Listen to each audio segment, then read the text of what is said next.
Uthe ngoko uThomas okuthiwa nguDidimo kubafundi kunye naye, masiye nathi ukuze sife naye. 15. Ndiyavuya ke ngenxa yenu kuba ndibe ndingekho khona ukuze nikholwe. Noko ke masiye kuye. Amen. Verse 21. Wathi ngoko uMarta kuYesu, Nkosi, ukuba ubulapha umnakwethu ange engafanga. Verse 15. Ndiyavuya ke ngenxa yenu ukuba ndibe ndingekho khona ukuze nikholwe. Noko ke masiye kuye. 21. Wathi ngoko uMarta kuYesu, Nkosi, ukuba ubulapha umnakwethu ange engafanga. 15. Ndiyavuya ke ngenxa yenu ukuba ndibe ndingekho khona ukuze nikholwe. Noko ke masiye kuye. 21. Wathi ngoko uMarta kuYesu, Nkosi, ukuba ubulapha umnakwethu ange engafanga. Nkosi masikelela ukufunda kwezulayo ngoKristu Yesu. Amen. Amen. Bazalwane, ndiyacinga uba ibali eli siyalazi. Haleluya. Ukugula kukaLazaro. Amen.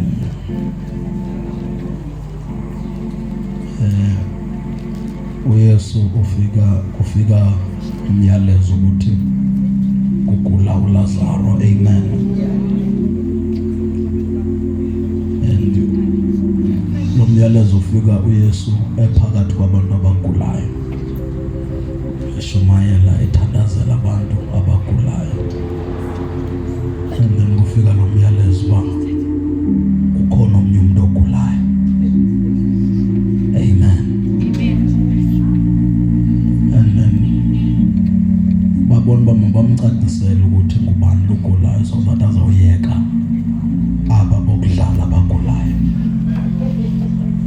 aleqe lo serious ugulayo. Bathi lo ugulayo kugula uLazaro lobumthanda. And eyona nto babecimba ukumenshina igama lakhe eyona nto ezamenza akhawuleze, kanti le nto ukumenshina igama eyona nto emenze wahlala. Because uYesu wayengasukuma uba kwakuthiwa kuyagulwa kungamenshini ukuthi kugula abantu. Bayimosha bona ngokutsho ukuthi kugula uLazaro. Wahlala kuYesu ehlaliswa ukukumazi uba ngubani logulayo. Because uThixo bazalwana akaphenduli ingxaki, uphendula ukuba ngubani osengxakini. uYesu akaziswa bubukhulu bengxaki, uziswa ngumntu lusengxakini. Uma ethula uYesu engayi-attend ingxaki yakho, sube ngaxakwanga ingxaki but sube sazi lusengxakini. And uma uYesu eyigijimela ingxaki yakho, sube ngayigijimeli ngoba incinci okanye ngoba inkulu, sube eyigijimela ngoba esazi wena osengxakini. Now xa besithi nguLazaro lugulayo, uYesu wathi ayike make ndihlale. If nguLazaro hayi make ndihlale, because lo Lazaro abamtshoyo ndiyamazi, ayilo hlobo lokuya engcwabeni, ayilo hlobo lokuphelela engcwabeni. Amanqale ngaba bangeke badlule engcwabeni. Andikwazi ukugijimela abantu abazodlula engcwabeni ndiyeka abantu abazophelela engcwabeni. Amen. Nikhona enkonzweni, nikhona encaweni. Now xa uYesu ehlala, uhlaliswa kukwazi ukuthi uLazaro lona ayilo hlobo lokuginywa lingcwaba. Mission yakhe, assignment kaLazaro ingapha kwencwaba, ayiphelele engcwabeni. Now kunoba ndileke umuntu onemission edlulayo engcwabeni, ndiyeke abanemission ephelele engcwabeni, mandiqale ngabo bo ndiye kuLazaro ngoba yena ndiyamazi. Ndizothi namhlanje into edala uYesu ingxaki yakho angayinaki uyakwazi. Into edala nento emenza athule kangaka adileke kangaka sisasamenshini igama lakho. Sasasathi kugula wena, sathi kuhlupheka wena, sabiza igama lakho, sathi solibisa igama lakho. Wathi ayike ndingarelaxa xa inguye, mandiqale ngabanye because yena ndiyamazi.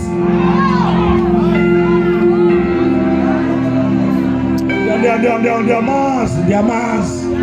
Nikhona ecaweni ndiyamazi. Siyakwazi ungena engxakini eyi-1, haleluya, but singasolveki ingxaki zethu ngexesha eli-1 ngoba sifani. Uyawazi amandla ethu, uyasazi uba thina sinjani sobabili.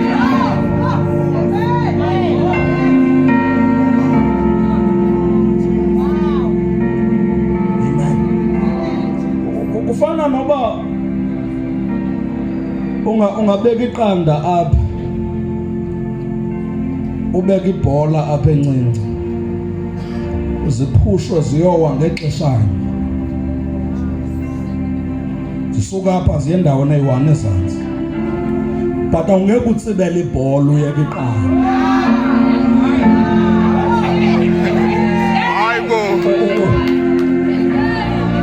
Uzoyiyeka ibhola ingathi uyibona uyosave iqanda. Ibadala usave iqanda uyalazi uba naye ezantsi kuyaphela ngani, but ibhola iyabuya yona. Ikhona ecaweni khona mama ligijimela iqanda, awuyolibamba ngoba lingcwele kunebhola, awulibambi ngoba lithanda sengcono, ulibamba ngoba uyalazi, nebhola uyiyeka ngoba uyayazi. Nawe uThixo njengoba kuyekile uyakwazi uba phaphansi awungeke uphele, phaphansi awungeke uqhekeke, phaphansi awungeke uhlophuke. Uzawubuya, awuluhlobo lokuphelela phansi, awuluhlobo lokuphelela emanyameni, awuluhlobo lokuphelela ezintweni. Wena uyabuya, uyakwazi.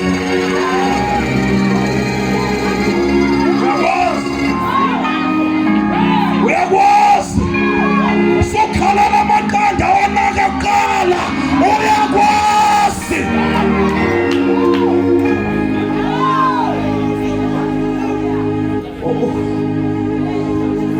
Ukuflathela ngoba uyakwazi,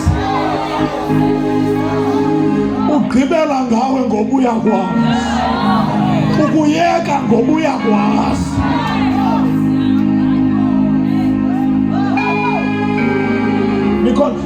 Naba belwelayo uyabazi, akho nto engcono abayenzile, but uyabazi uba ngeke babuye apho uzobuya khona wena, ngeke basurvive apho uzosurvive khona wena.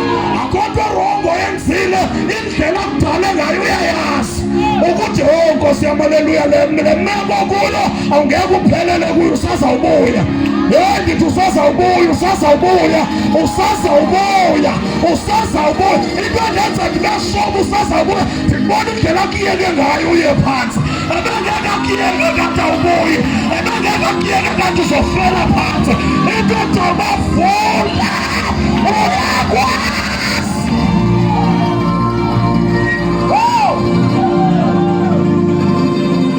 Into emenza vule zibhuqe, uyakwazi.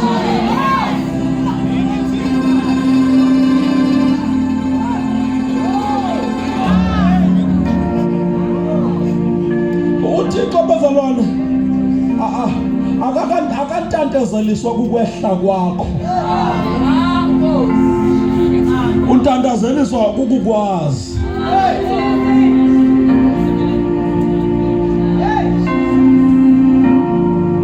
Bayimosha ngokusebatsho uba uLazaro. And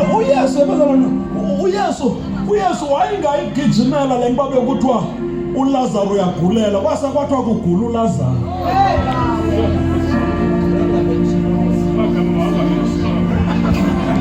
Hayibo, amen. Hallelujah. Nikhona caweni. uyakwazi bengizotsho nje lonto namhlanje ukuthi uyakwazi ukuthi awungeke ufele enhluphekweni usazawubuya lisazawuphakanyiswa igama lakho isazawuvuleka iminyango usazawuphinda uye phezulu usazawuphinda uye phezulu and usazawuphinda uye phezulu and njengoba isuka apha le bhola ngenza xa ibuya ingasami apha ijampele phezulu idlule kwakule ndawo ibibuyo nikhona ikozweni konke and uma ivalele bingayi phansi uvalele uba ingabonakali i-potential yayo ngoba kupha phansi apha ithola amandla okunyuka khona mantaya laba boshantapa elintaba nenzela ifavor wena xa usehla sukhaliswa namaqanda aphelele phansi awulokanda wena suthi ngoba abanye amaqanda aphelile ulibhola wena awulokanda wena sukhala ngoba ubona abantu abaphelileyo kule situation okuyo awufane nabo ikhona into efakwe kuwo ikhona into uJehova ayifake kuwo unamandla ngaphezu kobucinga wena uyabuya phansi apho bafa khona ufi wena apho baphela khona upheli wena apho bagula khona uguli wena apho kuphela khona ngabo wena uyabuya wena ufani nawo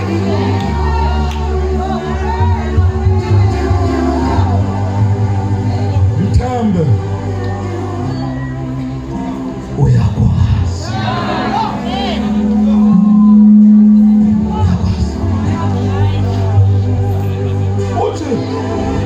uthi okunugula akuyi kuphelele kufeni kona kuyaye kufeni kodwa kuyi kuphelela khona but okundikunakayo kuzawuphelele kufeni benzophendula loo nto ukuthi wayeshiya wena enakayo wayeqala ngama agqibele ngawo uyasazi sobabili asifani uba ndingadlula uba ngandiyeka njengawe ndingahlakazeka and uma angakudefenda njengam kukhona izinto ongeke uzibone wena khona into abangeke bazazi abantu ngawe makuphinde uma uThixo ngakulwela ngalendlela andilwela ngakho kukhona izinto abantu abangeke bazibone ngawe ezoba exposed uma ungalwelwanga ude ofika phansi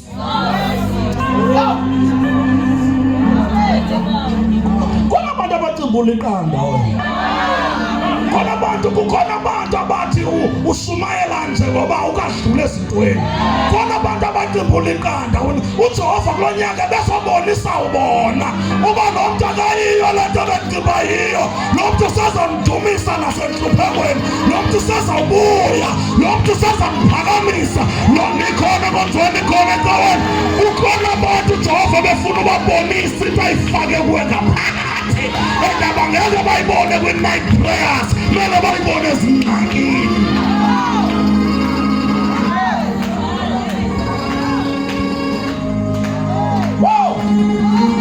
kona izinto abantu amabele basazi ngawo abangeke bazibone emayikhi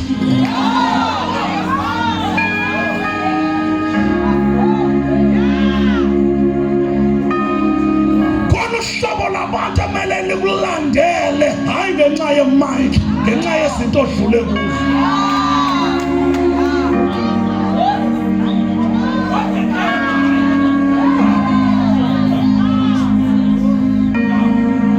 yakwazi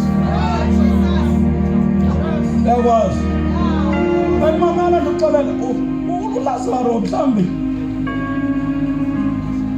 engumthandazo wakhe nosista bakho ukuthi angafakwa eBhayibhelini isitori sakhe singabhalwa eBhayibhelini esokuba wavusa ayisositori esincane into yoba wavusa engcwabeni hayi lo bali nje into enkulu leyo. But Lazaro, if ufuna isitori esikhulu kangaka sokuvuswa engcwabeni samkele nesitori sokunuka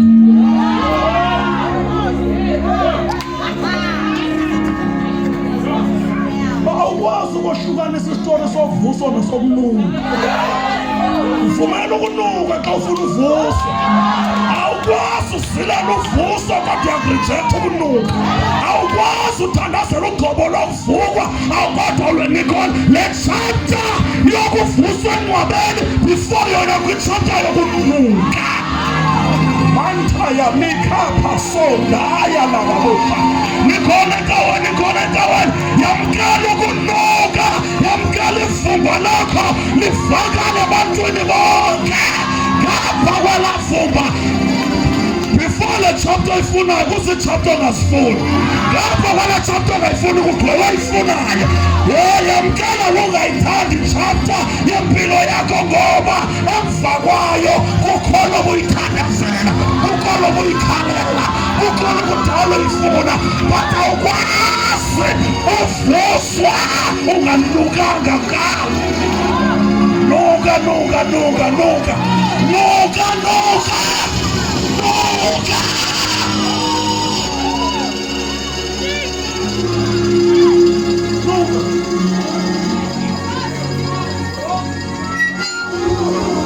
Aloko kunuka kucelwe nguwe.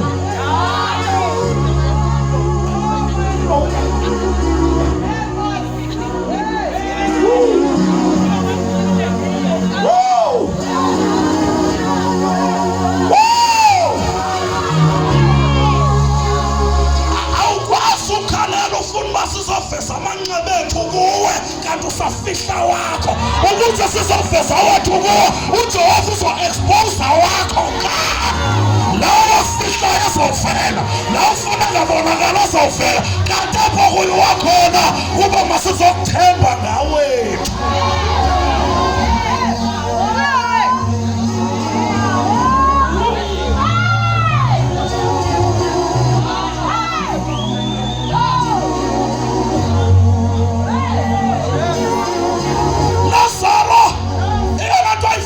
Ufuna nje inhloli yokuba wavuswa nantsuku 4, akafuni ivumba lakhe kwezinsuku ezine.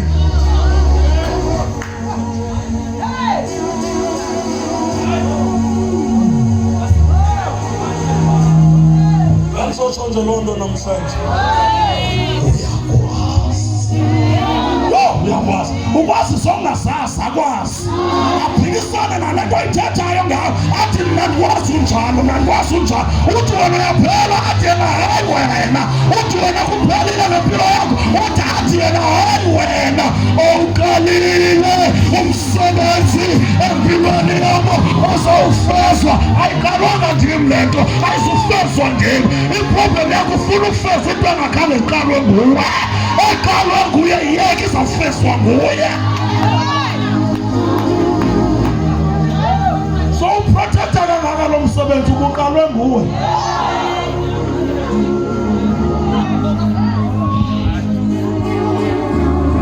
Uyakwazi.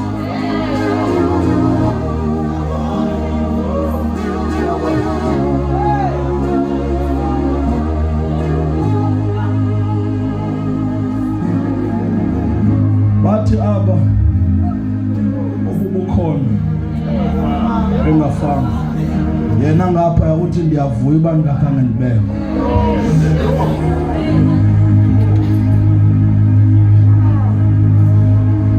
Le nto ekhalisayo iyamvuyisa.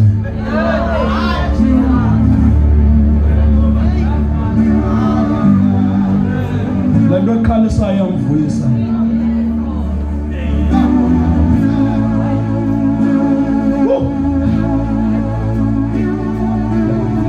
Le nto ekhalisayo iyamvuyisa. Ndiyavuya ubukhona ngengayivanga lapha, ndiyavuya uba zena ndibekho ngokuva lapha ngoba wawungeke ukubona okubonile. Njengoba ngathi ukuflathele nje iyamvuyisa le nto ngoba kukhona izinto ongene kuzo kanti zizo-expose i-greatness yakho.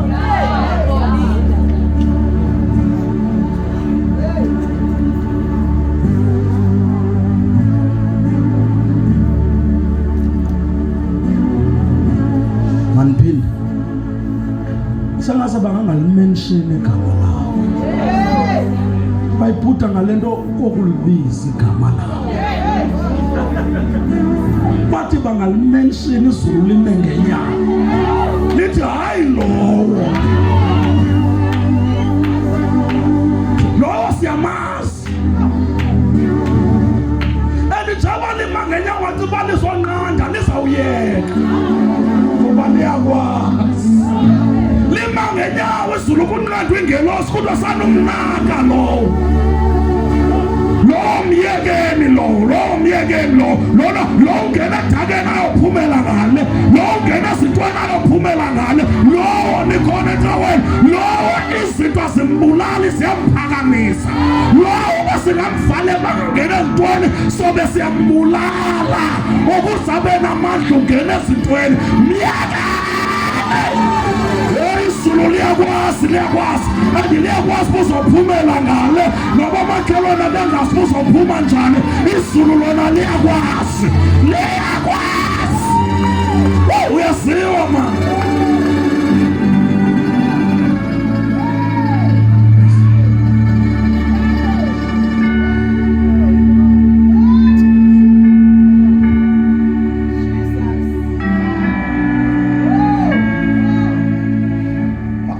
Esinye isizathu esimenza uThixo aqoqe izandla ngale ndlela aqoqe ngayo izandla sinye uyakwazi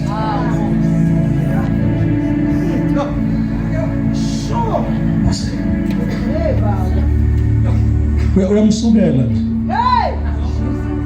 asikho lezi zathu ziza nawe akazazi nozazi noba yilento noba ingakho kwenzeka lento noba yilanto ndayenza akasayazi noyazi xa ithi iBhayibhile uThixo uxolela libali yaninquote sayithetha xa ithi iBhayibhile uThixo uxolela libali uma wone ngo-1 o'clock waxolisa ngo1:05 uyaxolela liba xa uzoxolisa ngo10:01 akasakwazi ukuthetha ngantoni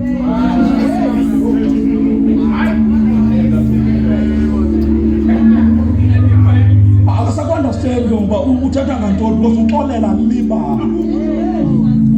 ndixelele ke ngoku lento xa seyibamba inyanga yonke ukhala ngayo uxolisa ngayo akasakwazi akananexuba kanti lo mntu uthetha ngantoni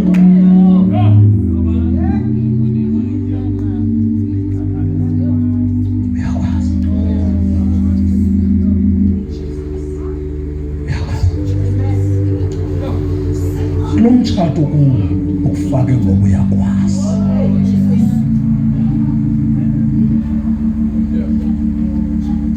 yonke lento ekwehlelayo ikwehlela ngoba uyakwazi mandiphinde lento nangengayitsho ngenyimini uThixo akazithwala ezandleni enhloko uThixo akanayo uThixo ngabantu abathi hayi uThixo wazi kono ongazuyijika somthembisile ubuzoyijika akwazi uba uzuyijika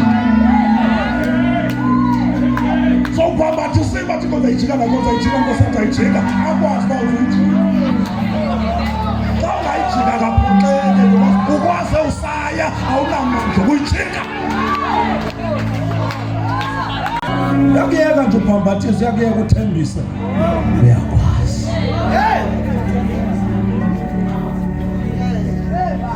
andikungaqaphela zininzi ikono othembisile uba uzawujika wazijika zininzi ikono ozijikileyo ungathembisanga uzawujika wajika ikono ubusowuncamile ngazo wajika ikono ubusowusazi uba le angisenamandla okuya kuyo kodwa wayijikela abantu bamangayo wayijikela abantu bamangenyanga wajika ikona abantu ebesebeplanile nangezinto zakho nangu bishop uyayazi abafundisi baya kunabantu abake baplane nangamarhamente la wakho umuntu athi umuntu uzawuthatha 10 ndithatha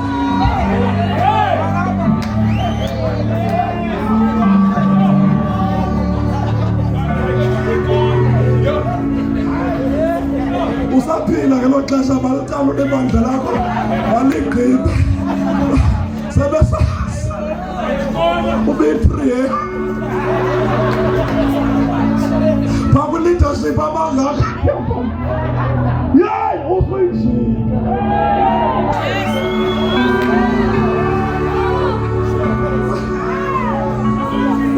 uyijike lakho uyijike nawe umanga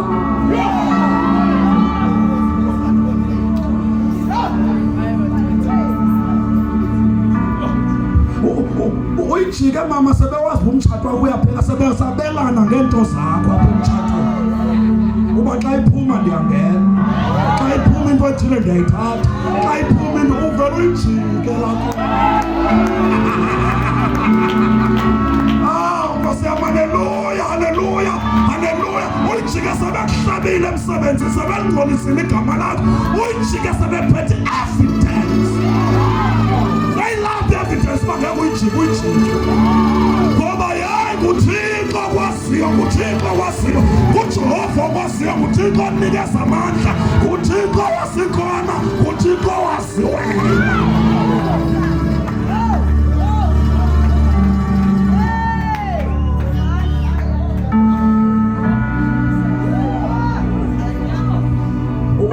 uyijike sobabhalele SMS imoto yakhe yathatha so sobacela imali wathi uba hey iyadliwa uyijike idla ngokuthi-ke ayikho into ebuhlungu ma ufuna into emntwini suchaza ingxaki zakhe itsho le nto uyifunayo ngidinga imali ethile suchaza ubana njengoba ndingenamali apha endlini umfazi uyandidelela andisahlonipheki ngoba xa sethe akanayo uzawukhaliswa zezinto ezingako seziphethile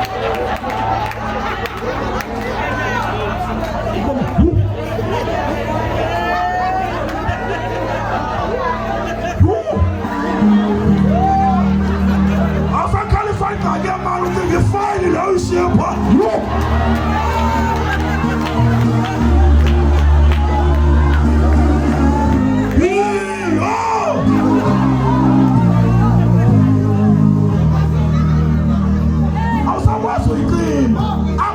bakuncedi ngenxa yosisi bakunceda ngenxa yenhliziyo abanayo noba ungalondlala usisi wakho abangeke bakuncede into nikhona kwenziwa nikhona ecaweni nikhona ecaweni into ezakwenza kukungqungqutheka xa babona behleka kulakona ukuba thixo noba kuhlekwa lafayo wenza otsho nje loo nto namhlanje ukuthi uthixo uyakwazi asime ngenyawo sithandayo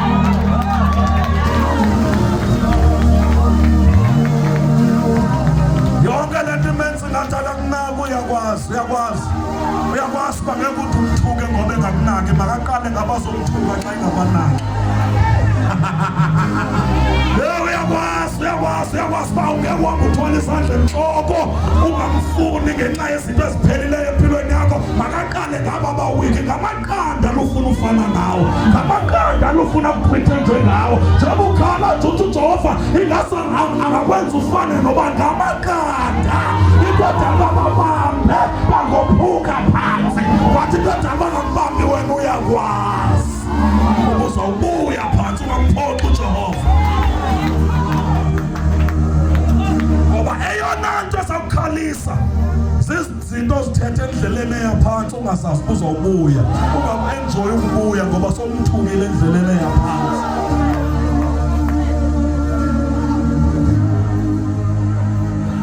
ngizomethemba njalo ngoba uyayazi indlela